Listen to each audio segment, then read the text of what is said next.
আলামিন বলবেন যে তোমাদের কি আরো কিছু চাওয়ার আছে, আমার কাছে চাও। তখন ওই জান্নাতি বান্দারা বলবো, ইয়া আল্লাহ, আমরা আর কি চাবো? আমাদেরকে এত সুন্দর জান্নাত দিয়েছেন, এত নাজ নিয়ামত দিয়েছেন, এত কিছু দিয়েছেন, আমরা আর কি চাবো? আমাদের আর কিছু চাওয়ার নাই। তখন আল্লাহ পাক রব্বুল আলামিন আবার বলবেন, তোমাদের যদি আরো কিছু চাওয়ার থাকে আমার কাছে চাও, আমি তোমাদেরকে দিব। তারা আবার বলবেন, ইয়া আল্লাহ, আমাদেরকে তো কি অনেক দিয়েছেন, জান্নাত দিয়েছেন, অনেক নাজ নিয়ামত দিয়েছেন, আমরা আর কি চাবো? আমাদের আর কিছু চাওয়ার নাই। তৃতীয়বার আবার বলা হবে, তোমাদের আরো কিছু চাওয়ার থাকলে আমার কাছে চাও। তখন তারা আবার এই কথা বলবেন, আমাদের আর কিছু চাওয়ার নাই। আমাদেরকে যে জান্নাত দিয়েছেন, যে জান্নাতের মধ্যে নাজ নিয়ামত দিয়েছেন, এই নাজ নিয়ামত দিয়ে আমরা কি করব? এখন আমাদের মনের তামান্না হলো যে আপনার একটু দিদার পাওয়া। একদল জান্নাতীরা বলতে থাকবেন, জান্নাত ও দোজখ সে ইয়া রব কিয়া করম, জান্নাত ও দোজখ সে ইয়া রব কিয়া করম, আরজু है मैं तुझे देखा करम, জান্নাত ও দোজখ সে ইয়া রব কিয়া করম, আরজু है मैं तुझे देखा करम। আল্লাহর খাঁটি প্রেমিক যারা, তারা ওই দিন বলতে থাকবে, জান্নাত দুজখ দিয়ে কি করব, জান্নাতের নিয়ামত দিয়ে কি করব? আমাদের মনের তামান্না হলো, হে আল্লাহ, আপনাকে এক নজর দেখার জন্য। এবং জান্নাতের মধ্যে হাদিসের মধ্যে আছে, জান্নাতের মধ্যে অনেক সুন্দর সুন্দর হুর পরি দেওয়া হবে। দুনিয়ার মধ্যে এই হলুদ শাড়ি পরে পরে রাস্তায় ঘুরতেছে, তাদের পিছনে আপনারা দৌড়তেছেন, কিন্তু জান্নাতের মধ্যে যে সমস্ত হুরগুলো আপনাকে দেওয়া হবে, ওই সমস্ত হুর যদি দুনিয়ার মধ্যে এরকম তাদের একটি আঙ্গুল এরকম ভাবে দুনিয়ার মধ্যে দেয়, পুরো দুনিয়া আলোকিত হয়ে যাবে। বলেন সুবহানাল্লাহ।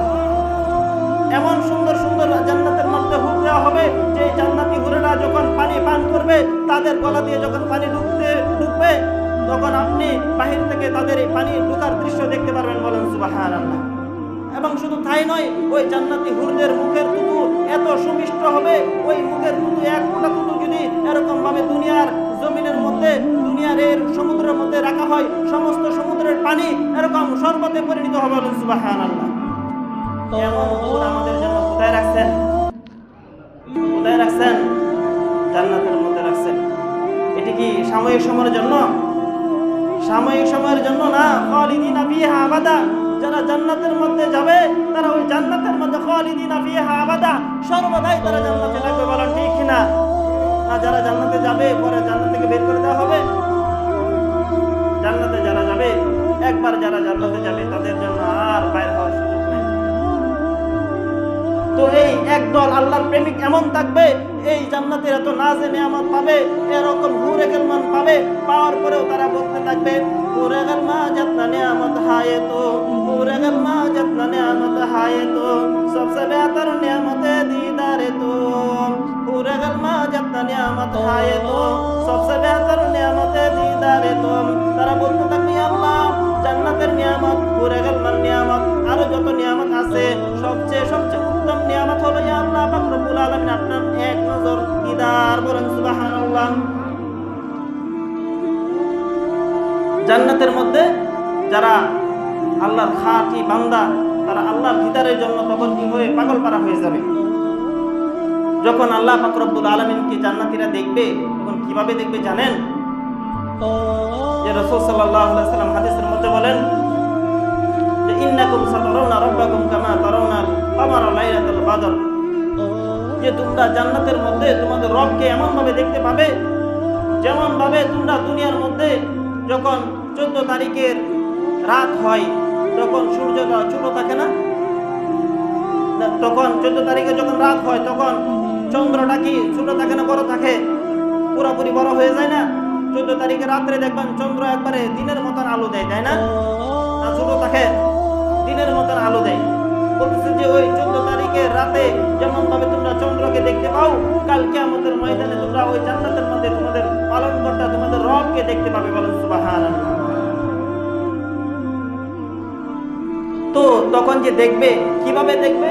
আল্লাহ পাক রব্বুল আলামিন কোরআনে কারীমের মধ্যে ইরশাদ করেন, উজুহু ইয়াওমাইযিন নাযিরা ইলা রাব্বিহা নাযিরা। আল্লাহ পাক রব্বুল আলামিন বলেন, কাল কিয়ামতের ময়দানে চেহারা থাকবে সজীব। ওই সজীব চেহারাগুলো আল্লাহ পাক রব্বুল আলামিনের দিকে অপলক দৃষ্টিতে তাকিয়ে থাকবে। বলেন সুবহানাল্লাহ। তো উজুহু ইয়াওমাইযিন নাদিরা, কাল কিয়ামতের ময়দানে যারা জান্নাতি হবে, যারা আল্লাহ পাক রব্বুল আলামিনের দিদার লাভ করবে, তাদের চেহারাগুলো সজীব হয়ে যাবে এবং তারা এক পলকে এরকম ভাবে আল্লাহ পাক রব্বুল আলামিনকে দেখতে থাকবে, কিন্তু তাদের কোনো পলক পড়বে না। আল্লাহ পাক রব্বুল আলামিনের দিকে তাকিয়ে থাকবে, এরকম এক চাওয়াতে 70,000 বছর চলে যাবে। বলেন সুবহানাল্লাহ। কিন্তু তারা তারপরে কি পাবে না? টেরই পাবে না। আল্লাহ পাক রব্বুল আলামিনের দিদার পেয়ে তারা সব কিছু ভুলে যাবে। তারা বলবে, এতক্ষণ জান্নাতের মধ্যে যে নাজে নিয়ামত ভোগ করছি, তা কি নিয়ামত? আল্লাহ পাক রব্বুল আলামিনের দিদারের চেয়ে আর কোনো বড় নিয়ামত হতে পারে না। বলেন সুবহানাল্লাহ। তাহলে আমরা ভালোবাসা দিবসে আমরা কার পিছনে দৌড়ি? আল্লাহর পিছনে না দৌড়ে আমরা কোন দিকে দৌড়তেছি? ওই আল্লাহকে আমাদের পেতে হবে না? ওই আল্লাহ তাআলাকে আমাদের আর প্রয়োজন নাই? তো আমরা ভালোবাসা স্থাপন করব কার সাথে? কার সাথে? রবের সাথে, আল্লাহর সাথে। কার সাথে? যে আল্লাহ পাক রব্বুল আলামিন আমাকে আপনাকে আমার জীবনে শুরু লগ্ন থেকে আমার জীবনে শেষ পর্যন্ত এবং কি কাল কিয়ামতের ময়দানেও যে আল্লাহ পাক রব্বুল আলামিনের মেহেরবানি ছাড়া আমার নাজাতের কোনো উসিলা নাই, ওই আল্লাহ পাক রব্বুল আলামিনের সাথে ভালোবাসা স্থাপন করব, নাকি আমার এই দুনিয়ার কি সামান্য ক্ষণস্থায়ী এরকম একজন রমণীর পিছনে কি আমরা কি করব? ভালোবাসা স্থাপন করব। কার পিছনে করব? আল্লাহর পিছনে করব। আমরা আমাদের ভালোবাসা স্থাপন করবো কার সাথে? আল্লাহ তাআলার সাথে। আমাদের ভালোবাসার সম্পর্ক করবো আল্লাহ তাআলার সাথে।